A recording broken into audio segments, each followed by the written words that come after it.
Hey everyone, Paller here, and welcome back. Today, we are going to be taking a look at... Bear with me. Toukiden Kiwami, I think is how it's pronounced. I don't know. I don't speak Japanese. I hardly speak English. I think it's Toukiden Kiwami. Read the title of the video. That's the name of the game. I don't know. It's Japanese translated to English. Whatever it is. We'll go ahead and we'll call it TK for short. It'll make this video a lot easier than me trying to pronounce that every single time. So a few weeks ago, I put out a video on God Eater 2 Resurrection, and in which I talked a lot about how I have a soft spot for Monster Hunter. I really like the concept of Monster Hunter, but I don't feel any of them are actually executed even close to what they could possibly be. Also, I don't feel like playing on console. I prefer PC, so I've been kind of looking for a Monster Hunter-esque game on PC. Ideally one that takes greater advantage of the resources of a more powerful platform than the handhelds or the Nintendo Wii/Wii U. In this search, I have come across Toukiden TK. Actually, I came across this game months ago. This game's been on PC, I would say close to a year. I don't know exactly when it came on PC. I could look it up, but it doesn't really matter. It came out well before God Eater actually was ported over to PC. However, it was a Koei, or is a Koei Tecmo ported game, and this was when Koei Tecmo was really just starting to port games to the PC, and the general consensus was the port's kind of meh, and overall the entire process was meh. And people said, well, it's not a bad game, don't buy it at full price, because this was when they were asking $60 for a wait for it to go on sale. Well, just recently it went on sale. Since I was in that point where I was looking for a Monster Hunter game, I went ahead and I picked it up. It was only a few weeks after God Eater came out, and I gotta say, the general consensus of it's kind of meh. Don't get it for full price, get it on sale if you're looking for that type of game. Yeah, it's pretty much spot on. But let's break it down. Let's talk a bit more about why it is that way. Now, in order to do this, I obviously need to compare it to Monster Hunter. And I'm also going to compare it to God Eater because that's the other one we have here on PC. If you have not watched the God Eater video, I would recommend go back and just listen to it at least, as in that video I very much describe my issues with the Monster Hunter. I think it's Monster Hunter 4 is primarily the one I'm talking about. It's the one on the Wii U. And like overall how I like the concept. Rather than rehash all of that here, it's already over there because there's a 5-7 minute discussion just there on my thoughts on Monster Hunter and going forward. So I'd recommend go watch that video first just for those ideas. That way I can keep this video a little bit shorter. But we do need to discuss this game in context with Monster Hunter and God Eater. As far as the games go, to me, TK falls a lot closer to the traditional formula of Monster Hunter. God Eater definitely drew inspiration from Monster Hunter, but tried to do its own thing. TK, on the other hand, while it draws inspiration from Monster Hunter, I don't feel, at least in the 8.5 hours I've played, that it does much to differentiate it, to set itself apart. It almost plays and feels like a poor man's Monster Hunter knockoff. There's very little that actually makes it say, oh, that's notably different than Monster Hunter. There are a few things, and we'll discuss them, but not much. Formula-wise, it is almost shot for shot, take for take, Monster Hunter. You start off, you're a person in a village. The village is under attack by something. In Monster Hunter, it's obviously monsters. In God Eater, it was these Unani, or whatever they were called, super beings. In TK, they're essentially demons. In fact, the story, or the primary plot behind, not the story of the individual characters, but the plot behind the motivations for the story in both TK and God Eater are surprisingly similar. It's basically Pacific Rim. I always say Pacific Rim. Where Pacific Rim obviously is giant robots and large, what are they called? Whatever the monsters are that are coming from the bottom of the ocean. In God Eater, there are these super beings. In TK, they're demons. So some years ago, like 9 years ago or something, there was some catastrophic event. Demons started pouring forth on Earth. They've been slowly expanding and wiping out humanity. And you are now a person on kind of one of the fringe settlements, one of the fringe villages of humanity trying to hold back this wave of demons. That's the premise behind it, very similar to God Eater. So you start off in this village. The village is almost exactly like you would expect coming from Monster Hunter.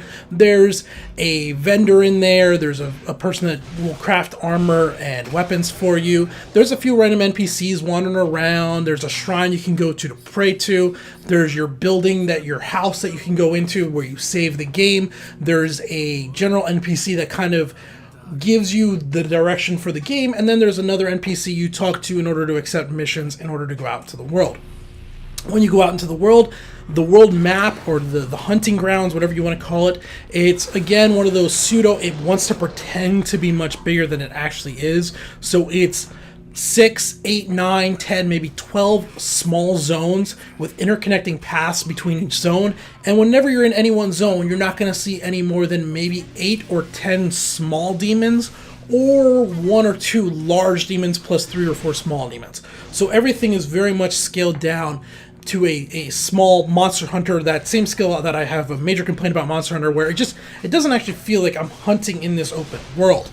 Everything's just these small little contextual zones that are designed to chain together and give the perception of a larger area without actually being. And that is, it's almost make for make. The same type of zones as you get in Monster Hunter is what you get in TK.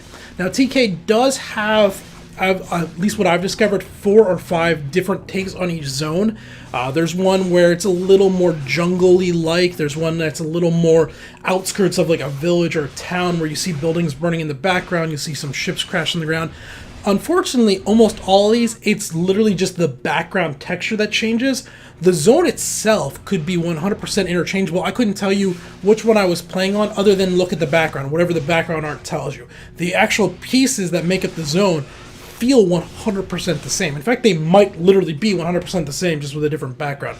There's no real variety there, which, at least with the Monster Hunter I played, while every map was made up of those same small pieces, some of them were notably different than others. They were laid out in different order, the pieces had different shapes and designs to them, and different elements to them, where they were completely different maps, not the same map with a different background or a different texture laid over top of it, which this one could be.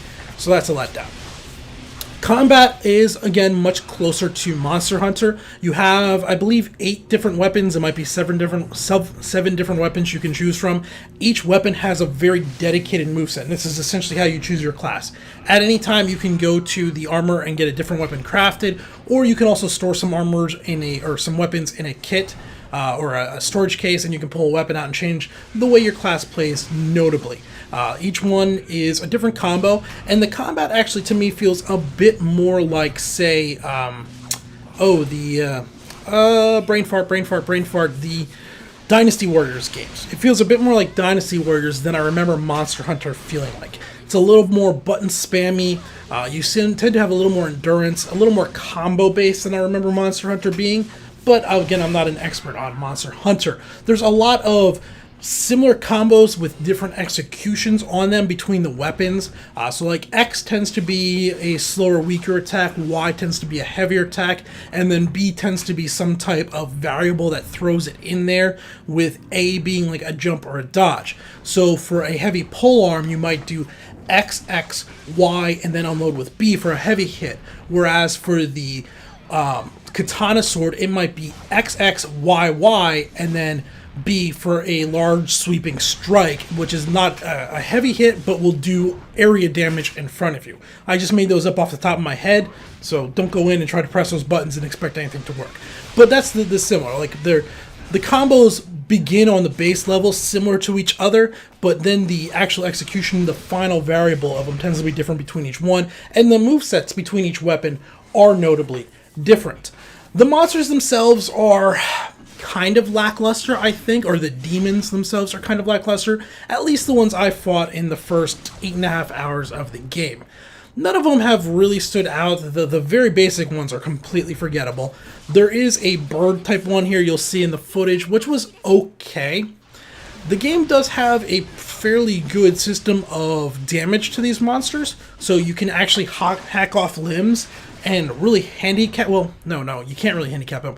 You can hack off limbs, which cause them to kind of become dazed or staggered for anywhere from 5 to 8 seconds, and you would expect it to handicap them. And this is where you actually get a lot of your crafting materials from. The large monsters, you go in and you cut limbs off of them, and then you go ahead and you can collect these limbs. They'll end up laying on the ground. And there's this channel ability, which by default is right bumper, that you kind of stand on it, and you have to channel this ability for so long, depending on the rarity or the size of the item you're trying to pick up. It can be anywhere from about 1.5 to 2 seconds for the very small demons, up to 12 seconds for some of the bigger pieces off of a large demon. So you have to channel on it for a while, and then it'll end up going into your inventory. Now, the good thing is, when you cut these items off and they're sitting there, you don't have to do it all at once. So say you have a very large item that's going to take 8 seconds to channel, you can begin channeling on it, and you get maybe 4 seconds in and you see the boss is about to dive at you and hit you. You can go ahead and roll out of the way, and the amount you channeled will stay. It doesn't decay. You can then come back in and finish channeling it off later. But you don't have a huge window to do this. You have maybe 30 seconds that they're on the ground before the item disappears. So you have to prioritize fighting the monster or picking up the items in some cases, but the NPCs actually are pretty good about focusing on picking up items for you when you play that way. Now, while these items getting lopped off the monsters are pretty cool, what I was about to say earlier is it doesn't actually seem to have much of an effect on the monster. If you're watching the footage in the background here, the bird thing, whatever this boss is, you'll notice some of the limbs are kind of incorporeal. Well, after you've hacked them off, after like 10 seconds of the thing screaming on the ground for a while or whatever, it gets like this ghost limb back that allows it to continue fighting on as if almost nothing has changed. And this is kind of disappointing. It almost feels like they didn't know how to balance the monsters and keep the gameplay interesting with it missing a limb. You know, they didn't know how to take that monster and, okay, you've just cut off this, this, and this. It's kind of handicapped now. How do we keep this fight interesting and not make it just easy? Well, they just give them the limb back in this incorporeal demon form type thing, which is really, it's disappointing. It feels like a shortcut. It doesn't feel... It doesn't feel, when you accomplish something of cutting a limb off, there's no satisfaction there, because you just know after a few seconds the limb's going to be right back on, and it's like, well, that kind of sucks. The game does have this weird like demon eye mode. You'll see me pull this up every so often. By default, it's by hitting select on the control pad, and it drains your stamina, but it allows you to see the health of the monster. You can also, in some occasions, there's monsters that aren't visible in the normal rail. So you can see these random monsters floating around in the background when you use this form. I haven't gotten far enough into the storyline that they explain it. It's just something you can kind of do. It's okay. It adds a little bit of depth to it. There's some possibilities for monsters that burrow underground, and you can use this to see them. There's some monsters, like I said, that aren't in the normal form. There are also items that will be littered around the zone. Some of them visible, some of them not visible. Some of them you have to use this vision to find them. And it does give you the chance, like, very clearly you can look, you go and step back away from the boss, pop this up, and you can see very clearly, you know, this boss is close to dead or not really that close to dead. There's some amount of gathering. So one of the big things of Monster Hunter, at least in what I played, is going out in this free roam and just gathering ores or plants or bugs or something, because these items are going to be used either for like food or crafting material, whatever. Now there is gathering within this, but similar to God Eater, they're just white dots on the ground. There's no clue or indication of what it is you're picking up until you actually picking it up. It's just a glowing sparkle on the ground. You walk up, you pick it up, and then after you've looted it, it'll tell you what it is you just picked up. So there'll be missions or quests to actually go out and collect X amount of copper ore. And you almost just have to blind luck wander into it, because you can't look at something like, that is clearly a vein of metal, I have a good chance of getting my copper ore, or that is clearly a plant. No, it's just a sparkly dot on the ground that you go and pick up. And really the overall gathering system, it just feels tacked on and pointless, like they had to add another checkbox to the game development. Well, there's items to loot out in the world beyond the monsters, check. Also, the way the crafting works and these items work, there's just less to it. They tend to You don't really need them for your armor. What it is, you'll have side missions you can do where the blacksmith is asking for 5 ore. Now, when you bring that ore back, he doesn't use that to make armor or anything. It just kind of, bloop, there it is, and that's all you get from it. That's the main complaints for it. None of the things are major problems. Well, there's actually one other complaint. And this one's not a huge deal to me. The game is rather a poor port. It's not a great port. There's several main issues with the port. One, it is locked at 30 FPS. There's no unlocking it above that. That's where the physics run. Apparently, if you break it above 30 FPS, things just get real wonky. The game almost feels like a Unity game. You actually have very few visual settings or graphic settings in-game. Everything is in a launcher beforehand. Though, compared to God Eater and compared to the Wii U Monster Hunter, I would say this one does have some of the best overall graphics in terms of character models, NPC models, just the texture quality all around is probably the highest of them. It does have the highest visual fidelity. The 30 FPS for me, while personally not ideal, I can live with it. It doesn't bother me all that much. Would I prefer to play it at 60? Absolutely. Would I prefer a better port? Sure. But the game hasn't crashed on me. It doesn't have any major problems like that. As long as you're okay with the 30 FPS, the port on that side is okay. The game does not have any English dubs, though. Everything is Japanese with English subtitles. Some people, this is perfectly fine. They actually prefer this. They prefer the Japanese language. For me, while I know there's a story going on there and there's these characters I'm supposed to get invested in, it doesn't do it when I have to read the text. I don't get the personality of it. Instead, the personality is just from the visual of what the character looks like, and most of them look kind of dumb to me. So, where God Eater, I didn't like the characters, but I was able to get invested in the story because you got to know these characters through their voice acting and stuff, and you could see them develop a little bit. And while I didn't like them, I at least was interested to see how they would evolve over the course of the game, and the overarching story had some investment. There is a story in this game. I really don't care about it at all. It's just kind of meh. And that's part of the localization or the port. There's just no real, other than English subtitles, there's nothing else here. The game is also going to be played with a controller. Don't buy this unless you have an Xbox 360, Xbox One controller, or want to go through the, X Mapper to get a PS4 controller working. You don't want to play this game with keyboard and mouse. Now, it's not all bad though. Like I said, the graphics, the game does look good. The combat is reasonably deep. There's a lot of good combo systems there. The weapons all feel different. I like that. There's okay elements here, but there's nothing, like I said, that really makes this game stand out. I can look at God Eater, and God Eater clearly has parts that it fails in. It's got a bad loot and collection system inside the game. There's very poor, it's similar, almost exact same as TK here, where it's just a white dot, you go out, you pick it up, and you go. Neither game has a free roam. That was something I was going to, and I lost my train of thought. The game does not have TK, nor God Eater, doesn't have a free roam, where you can just leave the village, go out and wander around and look for whatever items you need, be it ore, flowers, whatever. No, in order to leave and go out, you have to be on a mission. So there is none of that, which is a negative. But God Eater, with its combination of the weapons that transform into guns, which transform into shields, it brought this difference that actually made God Eater stand apart a little bit. It gave God Eater this little bit more, while maybe it failed here, here, and here, there was something unique and different that it did to separate it that it was still worth looking at. The combination of the weapons and then the very anime story was enough that I was interested in playing God Eater. Over here on TK, like I said, it has pretty good graphics.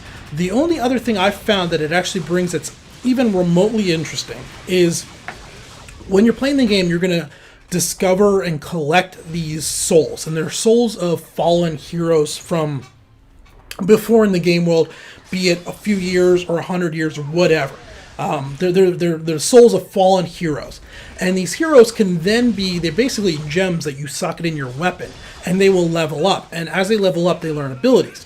Now, they can only have a maximum of 3 abilities, so once you hit level 4, what you can do is, when the guy hits level 4, you get a 4th ability, and you have to choose either to discard that new ability, or you can put that ability in place of one of your previous 3 and discard that ability.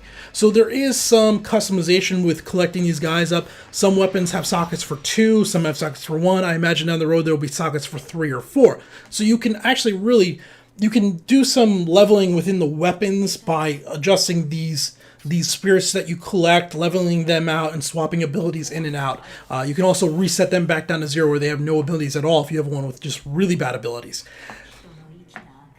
It's an okay layer that adds on, but it doesn't really change the way your combat plays out at all. What it might do is it might increase your stamina bar for a little bit, or it might increase your flurry attack DPS. It might give you a little more of a chance of causing a bleed or an ailment, but there's nothing that's going to actually change the way the combat plays out, at least not that I've discovered there. So while it's an okay addition, it doesn't do anything dramatically enough to really change combat, again, in the first 8 to 8.5 hours. So, in conclusion, like, if you haven't seen this coming, what I'm basically getting at is TK is a solid enough Monster Hunter knockoff. It's perfectly fine with what it does. It does everything reasonably well. There's nothing that's completely broken and horrible about it. There's some points that are very disappointing, like with the loot system in terms of the items out in the world and no free travel. However, if I have to compare it and decide, all right, I'm looking to play one of these games on my computer right now, I'm going to take God Eater pretty much every single day, because at least God Eater, while it has similar failings, it does some things that are new and interesting with its weapon system, with its rage burst system, with how every single gun has 3,200 different bullets that you can do with different status ailments. There's enough on the God Eater side that make it interesting despite its flaws. This one is just kind of meh with the same flaws, and there's nothing to make it stand up out above the rest. If you really love Monster Hunter games, if you really love that concept, like I kind of do, yeah, pick it up when it's on sale, but definitely don't pay $50 or $60 for this game. There's just nothing here to really set it apart from the rest. And if you got to choose between the two, even though God Eater looks worse and has a lot of the same problems, I still think God Eater 2 Resurrection is the better buy. It's both better priced, and it brings some interesting elements to it that TK does not have. All right, well, there you go. That's my thoughts on Toukiden Kiwami, TK. Until next time, this has been Paler. Thanks for watching.